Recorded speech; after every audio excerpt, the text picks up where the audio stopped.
All right, guys, so welcome back to the channel. Thank you for hanging out, spending a few moments here with me. If this is the first video that you're checking out, definitely make sure you hit that subscribe button. I really do appreciate it. Now, a handful of you guys have been following along with the 2019 Challenger Scatpack build. It belongs to my buddy Peter, and pretty much as soon as he purchased it, he began modifying it.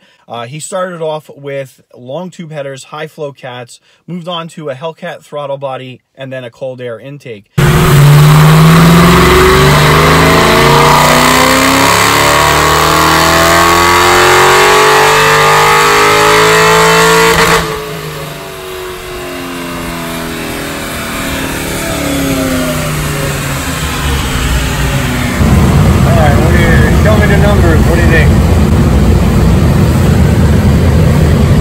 And those resulted in about 450 wheel horsepower and similar in torque.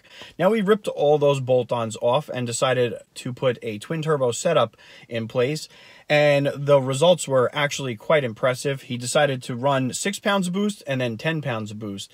And at 10 pounds, he was at about...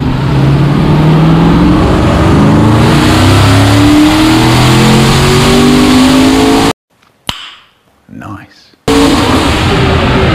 Now, the problem with running 10 pounds boost on a 392 is the longevity. So he decided that he was going to fully build out that 392, decided to fully forge it, get a custom grind cam in there, and then crank out the cubic inches to a 440, which is massive. So all the pieces are now complete underneath the hood. It's ready to go. We're going to take a look at 3 runs on the dyno, see what the improvements are.